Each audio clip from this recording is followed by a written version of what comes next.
Welcome to LKC Study Hub, your center for educational excellence. नमस्कार दोस्तों। सो आज हम करने वाले हैं हिंदी के लिए हर एक टॉपिक का महत्वपूर्ण क्वेश्चन। इस वीडियो को आप देखने के बाद हिंदी का आपका कोई भी क्वेरी नहीं बचेगी। आप केवल इस वीडियो को पूरा वॉच करिए और इस वीडियो के अंत में जो टिप्स दिए गए हैं हिंदी के लिए स्पेशल, उनका आप फॉलो करिए। पूरी हिंदी का एनालिसिस करके प्रीवियस ईयर का हमने ये वीडियो को तैयार किया है। आप केवल ये वीडियो देखकर ही जाइए और इतना टॉपिक ही कंप्लीट कर लीजिए। पूरा पेपर सेम टू सेम फंसेगा इन क्वेश्चनों से। महत्वपूर्ण टॉपिक्स: क खंड, गद्य और पद्य, माइन 50 अंक। बहुविकल्पीय प्रश्न 10 अंक। हिंदी गद्य और काव्य साहित्य के इतिहास से 5-5 प्रश्न आते हैं। महत्वपूर्ण: भारतेंदु युग, द्विवेदी युग, छायावाद, प्रगतिवाद और प्रयोगवाद की प्रमुख रचनाएं और लेखक। गद्यांश पर आधारित प्रश्न 10 अंक। जरूरी पाठ: तारांकन, राष्ट्र का स्वरूप, वासुदेव शरण अग्रवाल और अशोक के फूल, हजारी प्रसाद द्विवेदी। पद्यांश पर आधारित प्रश्न 10 अंक। जरूरी पाठ: तारांकन, पवन दूतिका, अयोध्या सिंह उपाध्याय हरिऔध, कैकेयी का अनुताप, मैथिली शरण गुप्त और श्रद्धा मनु, जयशंकर प्रसाद। जीवन परिचय 10 अंक। लेखक और कवि का साहित्यिक परिचय। लेखक: वासुदेव शरण अग्रवाल, आचार्य हजारी प्रसाद द्विवेदी। कवि: जयशंकर प्रसाद, महादेवी वर्मा, सुमित्रानंदन पंत। ख खंड, संस्कृत और व्याकरण 50 अंक। संस्कृत दिग्दर्शिका 14 अंक। गद्य और श्लोक का संदर्भ सहित हिंदी अनुवाद। महत्वपूर्ण पाठ: आत्मज्ञ एवं सर्वज्ञ, संस्कृत भाषाया महत्वम और सुभाषित रत्नानी, श्लोक के लिए सबसे महत्वपूर्ण। कहानी और खंडकाव्य 10 अंक। पंचलाइट या बहादुर कहानी का सारांश उद्देश्य: अपने जिले के अनुसार निर्धारित खंडकाव्य के नायक का चरित्र चित्रण। व्याकरण और रस छंद अलंकार 16 अंक। रस * श्रृंगार, वीर, करुण, हास्य। अलंकार: अनुप्रास, यमक, उपमा, रूपक, उत्प्रेक्षा। छंद: दोहा, चौपाई, सोरठा, कुंडलिया। निबंध लेखन 9 अंक। पर्यावरण, बेरोजगारी, नारी शिक्षा या मेरा प्रिय कवि। खंड क - गद्य प्रोज। गद्य में सबसे महत्वपूर्ण 2 पाठ हैं: राष्ट्र का स्वरूप, वासुदेव शरण अग्रवाल और अशोक के फूल, हजारी प्रसाद द्विवेदी। अध्याय 1: राष्ट्र का स्वरूप, वासुदेव शरण अग्रवाल। महत्वपूर्ण गद्यांश: जन का प्रवाह अनंत होता है। सहस्रों वर्षों से भूमि के साथ राष्ट्रीय जन ने तादात्म्य प्राप्त किया है। जब तक सूर्य की रश्मियां नित्य प्रातःकाल भुवन को अमृत से भर देती हैं, तब तक राष्ट्रीय जन का जीवन भी अमर है। इतिहास के अनेक उतार चढ़ाव पार करने के बाद भी राष्ट्र निवासी जन नई उठती लहरों से आगे बढ़ने के लिए अजर अमर हैं। प्रश्न और उत्तर। 1. उपर्युक्त गद्यांश के पाठ और लेखक का नाम लिखिए। उत्तर: पाठ का नाम राष्ट्र का स्वरूप, लेखक का नाम डॉक्टर वासुदेव शरण अग्रवाल। 2. रेखांकित अंश की व्याख्या कीजिए। जन का प्रवाह, तादात्म्य प्राप्त किया है। उत्तर: लेखक का कहना है कि किसी राष्ट्र के निवासियों का सिलसिला कभी समाप्त नहीं होता, वो नदी के प्रवाह की तरह लगातार चलता रहता है। हजारों वर्षों से लोग अपनी धरती माँ के साथ मिलजुल कर एकरूप होकर रहते आए हैं, जिससे राष्ट्र मजबूत बनता है। 3. जन का प्रवाह से क्या तात्पर्य है? उत्तर: जन का प्रवाह का तात्पर्य लोगों की निरंतरता और पीढ़ी दर पीढ़ी चलने वाली जीवन धारा से है। 4. राष्ट्रीय जन का जीवन कब तक अमर है? उत्तर: जब तक सूर्य की किरणें रोज सुबह धरती को प्रकाशित करती रहेंगी, तब तक राष्ट्र के लोगों का जीवन भी अमर रहेगा। अध्याय 2: अशोक के फूल, हजारी प्रसाद द्विवेदी। महत्वपूर्ण गद्यांश: कहते हैं, दुनिया बड़ी भूलक्कड़ है, केवल उतना ही याद रखती है जितने से उसका स्वार्थ सधता है, बाकी को फेंक कर आगे बढ़ जाती है। शायद अशोक से उसका स्वार्थ नहीं सधा, क्यों उसे वो याद रखती? सारा संसार स्वार्थ का अखाड़ा ही तो है। प्रश्न और उत्तर। 1. गद्यांश के पाठ और लेखक का नाम लिखिए।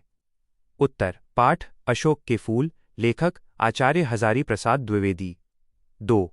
रेखांकित अंश की व्याख्या कीजिए। दुनिया बड़ी भूलक्कड़ है, स्वार्थ सधता है। उत्तर: लेखक कहते हैं कि यह संसार बहुत स्वार्थी है। यह केवल उन्हीं बातों या लोगों को याद रखता है जिनसे इसका कोई मतलब या फायदा होता है। काम निकलने के बाद ये उन्हें भुला देता है, जैसे इसने अशोक के फूल को भुला दिया। 3. लेखक ने दुनिया को किस तरह का बताया है? उत्तर: लेखक ने दुनिया को भूलक्कड़ और स्वार्थ का अखाड़ा बताया है। खंड ख - पद्य, पोएट्री। पद्य में सबसे महत्वपूर्ण 2 पाठ हैं, पवन दूतिका अयोध्या सिंह उपाध्याय हरिऔध और कैकेयी का अनुताप मैथिली शरण गुप्त। अध्याय 1 पवन दूतिका हरिऔध। महत्वपूर्ण पद्यांश। लज्जाशीला पथिक महिला जो कहीं दृष्टि आए, होने देना विकृत वसना तो नतु सुंदरी को, जो थोड़ी भी श्रमित वह हो गोद ले श्रांति खोना, होठों की औ कमल मुख की म्लानताएं मिटाना। प्रश्न और उत्तर। 1 पद्यांश के शीर्षक और कवि का नाम लिखिए। उत्तर। शीर्षक पवन दूतिका, कवि अयोध्या सिंह उपाध्याय हरिऔध। 2 रेखांकित अंश की व्याख्या कीजिए, होने देना विकृत वसना। सुंदरी को। उत्तर। राधिका पवन हवा से कहती हैं कि हे पवन, यदि तुझे रास्ते में कोई लज्जाशील शर्मीली महिला दिखाई दे तो तू इतने वेग से मत बहना कि उसके कपड़े अस्त व्यस्त हो जाएं या उड़ जाएं, उसकी लज्जा का सम्मान करना। 3 राधिका पवन दूतिका से पथिक महिला के साथ कैसा व्यवहार करने को कहती हैं। उत्तर। राधिका कहती हैं कि यदि वह महिला थकी हुई हो तो अपनी शीतल हवा से उसकी थकान श्रांति दूर कर देना और उसके सूखे हुए होठों और मुरझाए चेहरे को तरोताज़ा कर देना। 4 इस पद्यांश में कौन सा अलंकार है। उत्तर।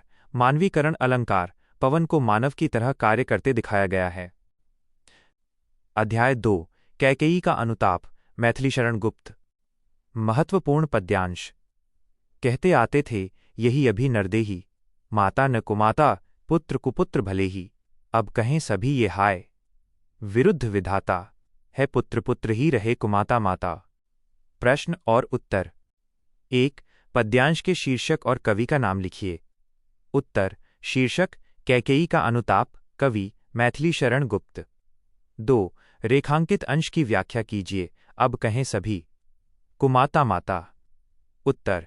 कैकेयी पश्चाताप करते हुए कहती हैं कि अभी तक दुनिया में यह कहावत प्रचलित थी कि पुत्र भले ही बुरा हो जाए पर माता कभी बुरी नहीं होती, लेकिन मेरे कैकेयी के पाप के कारण अब लोग इसके विपरीत कहेंगे कि पुत्र राम भरत तो पुत्र ही रहा लेकिन माता कैकेयी कुमाता हो गई। 3 कैकेयी को किस बात का पश्चाताप है। उत्तर। कैकेयी को इस बात का दुख है कि उसने भरत जैसे पुत्र को जन्म देकर भी उसे नहीं पहचाना और राम को वनवास देकर कुमाता कहलाने का पाप किया। 4 नरदेही शब्द का क्या अर्थ है। उत्तर। नरदेही का अर्थ है मनुष्य शरीर धारण करने वाले लोग। 2 तैयारी कैसे करें, हाउ टू प्रिपेयर। 1 पिछले 5 साल के पेपर यूपी बोर्ड में प्रश्न अक्सर दोहराए जाते हैं, पिछले 5 साल के सेट जरूर हल करें। 2 फ्लोचार्ट का प्रयोग। जीवन परिचय याद करते समय एक छोटा सा बॉक्स बना लें जिसमें जन्म, स्थान, माता पिता, प्रमुख रचनाएं और मृत्यु लिखी हों। इससे याद करना आसान हो जाता है। 3 संस्कृत के लिए संस्कृत के कठिन शब्दों का अर्थ पेंसिल से किताब में ही लिख लें। सुभाषित रत्नानी के श्लोक रट लें क्योंकि यहां से प्रश्न आना लगभग तय होता है। 3 उत्तर कैसे लिखें, राइटिंग स्ट्रैटेजी इन एग्जाम। सुंदर लिखावट और हेडिंग, काले और नीले पेन का सही प्रयोग करें। मुख्य बिंदुओं जैसे लेखक का नाम या पाठ का नाम को ब्लैक पेन से लिखें या अंडरलाइन करें। संदर्भ लिखने का सही तरीका, ग्रेटर देन प्रस्तुत पंक्तियां हमारी पाठ्यपुस्तक हिंदी के राष्ट्र का स्वरूप नामक पाठ से ली गई हैं, जिसके लेखक डॉक्टर वासुदेव शरण अग्रवाल हैं। काव्य सौंदर्य, कविता वाले प्रश्नों के उत्तर में काव्य सौंदर्य, भाषा, रस, छंद, अलंकार जरूर लिखें, इससे परीक्षक पर अच्छा प्रभाव पड़ता है। शब्द सीमा का ध्यान, जीवन परिचय और निबंध में शब्द सीमा का पालन करें, बहुत ज्यादा लिखने के चक्कर में समय बर्बाद न करें। 4 याद करने की ट्रिक, रटने के बजाय समझें, गद्यांश को रटे नहीं बल्कि पाठ का मूल भाव समझें ताकि आप व्याख्या अपने शब्दों में कर सकें। कविता की पंक्तियां, निबंध लिखते समय अगर आप बीच बीच में किसी प्रसिद्ध कवि की पंक्तियां कोट्स डालते हैं तो आपको पूरे अंक मिलने की संभावना बढ़ जाती है। तो कमेंट करना न भूलें। मिलते हैं अगले वीडियो में। जय हिंद, जय भारत।